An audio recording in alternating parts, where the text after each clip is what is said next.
Oh, that was the Prime Minister. It was even third time lucky, but we did get there in the end. Joining us now from Brussels, keeping our fingers crossed, the line's working, UKIP leader Nigel Farage. Nigel Farage, we can see you. Can we hear you? Yeah, I hope so, at least. Yeah. Yep, you're loud and clear. That's a relief. Now, the Prime Minister seems to be getting somewhere. He's got 4 baskets of demands. 3 of them seem to be going along pretty well. They're quite important, if a little bit vague. And he's still negotiating on the 4th one. That's not a bad result so far. A pathway to progress. You couldn't really invent it, could you? Look, there is only one demand here that needs any real action. The rest can all be promissory notes on a piece of paper. You know, he wanted to cut migrant benefits for a period of up to 4 years. He's discovered that the Eastern Europeans just won't agree to it under any circumstances. He's got literally nowhere overnight. And so we're going to come back here on the 11th of February for a special little summit at which there'll be a deal. And the deal will be that we'll restrict migrant benefits, but at the same time, we'll restrict benefits for British citizens who've lived abroad for a period of years. That's what the deal will be. But we haven't talked about any of the big stuff. Do you remember the Bloomberg speech?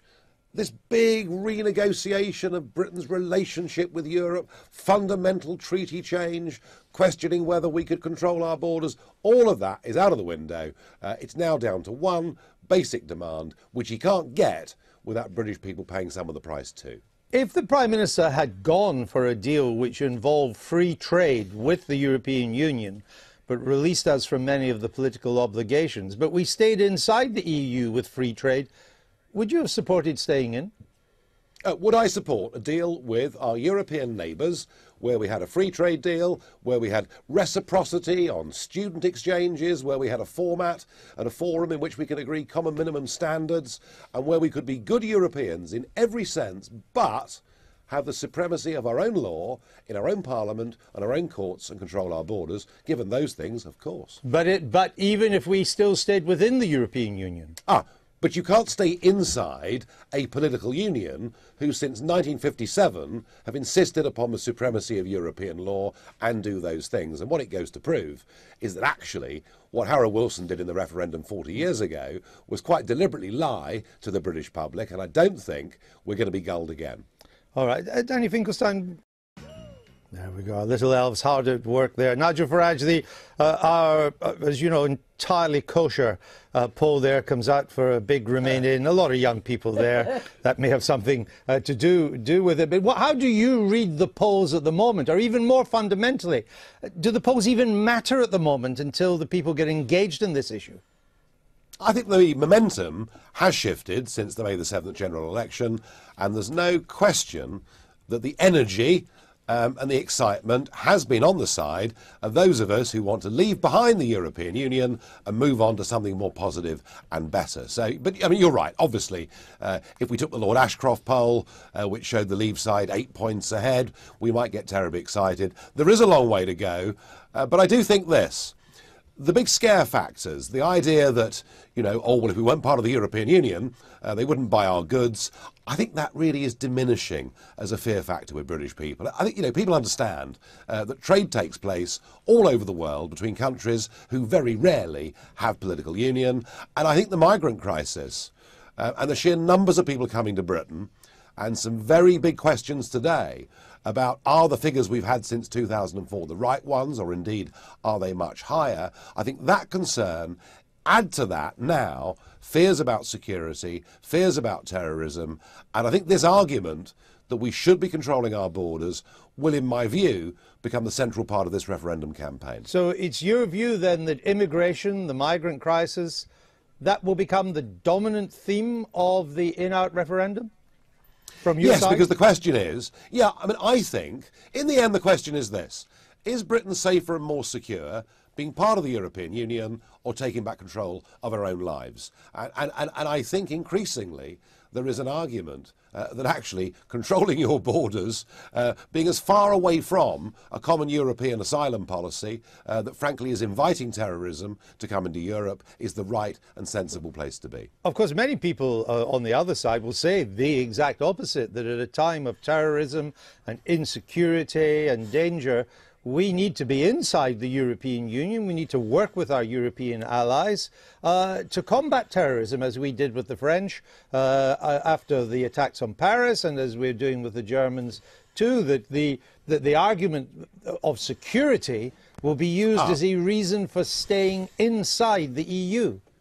Well, of course we want to work with our European neighbours to deal with cross-border crime, whether it's the drugs trade or people trafficking or indeed terrorism. And, you know, we can do that as sovereign governments. We can do that through Interpol. The point I'm making is that of the 1.5 million people who have come and settled in Europe this year as part of the EU's common asylum policy, barely a single one of them has been security checked. And increasingly, we are seeing the Greek islands that are being used by jihadists as a means of getting into Europe. Of that, there is no doubt.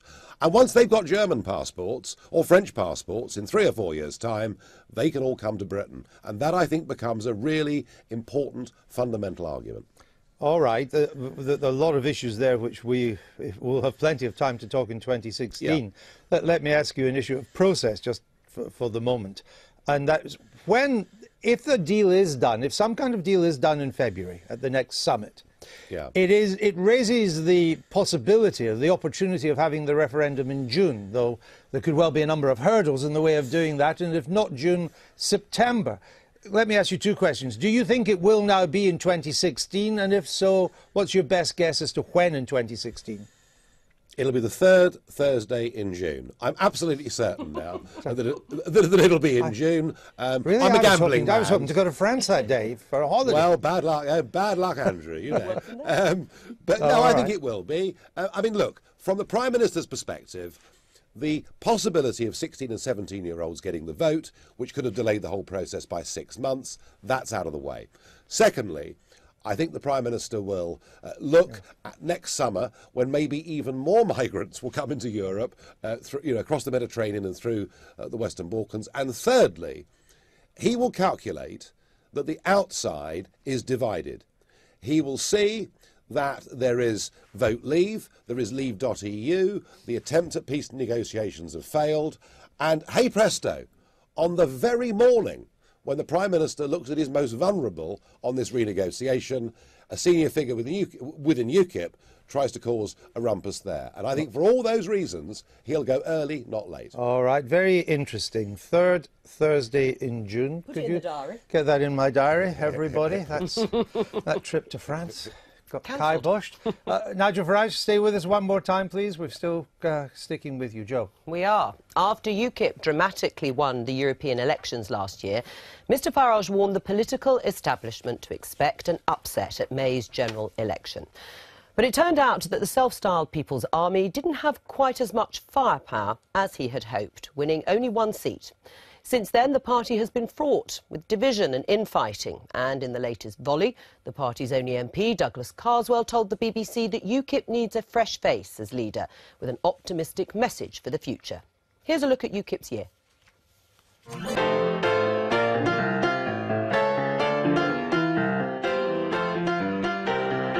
Been brought up around fish, but it weren't the thing. It weren't for me. I didn't like smelling like fish. Oh, I'd be one of those flavours that some people absolutely adore and others find a bit tricky. You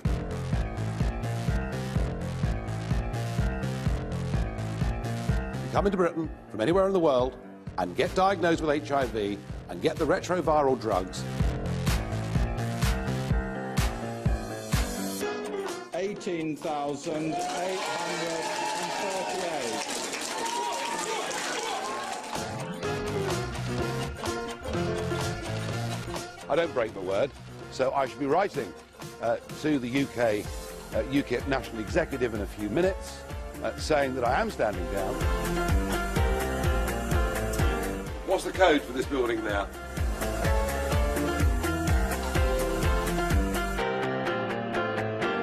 Every single one of our major donors came out publicly in support of me yesterday. I mean, I've never had support like it. I think Nigel is a very divisive character in terms of the way he is perceived. I've never heard so much twaddle all my life. Typical Mr Tatchell. Well, I'm gay. I mean, you can't get more gay than me, and I'm the leader of UKIP Scotland. UKIP 6,487.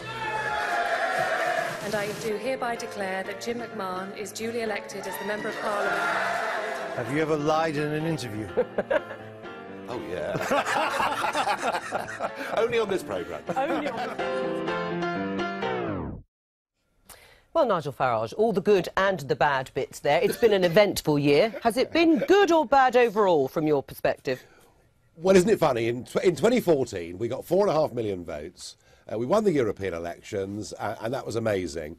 In this year's general election, we still got 4 million votes. I mean, despite first past the post, and that was deemed to be a failure. Here we are now, 7 months on from the election. Our support is 25% higher than it was in the general election, and I have never, in over 20 years of UKIP, seen a party that is more solidly united around policy, direction and leadership than it is today. And what we've had, ever since that general election, is one individual, mostly in private, but today in public, criticising the leadership. Right. Well, that's fine. Right. That's hang fine. on. That's fine. Well, But since you mentioned him, and it is the season of goodwill, but Douglas Carswell perhaps didn't get the message from your office.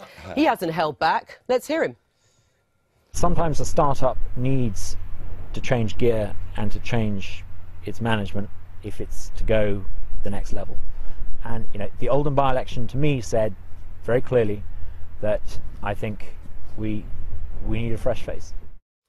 That doesn't sound much like unity, Nigel Farage, from the one UKIP MP. Well, as I say to you, I have the unanimous support of the UKIP National Executive, the unanimous support of UKIP's MEPs, and amazingly, 91.4% of UKIP voters in a recent opinion poll support my leadership. Right. So my position has never been secure. There is more secure. There's one person who doesn't agree with all of this. But he's quite an important person, isn't he? Because he managed to get elected.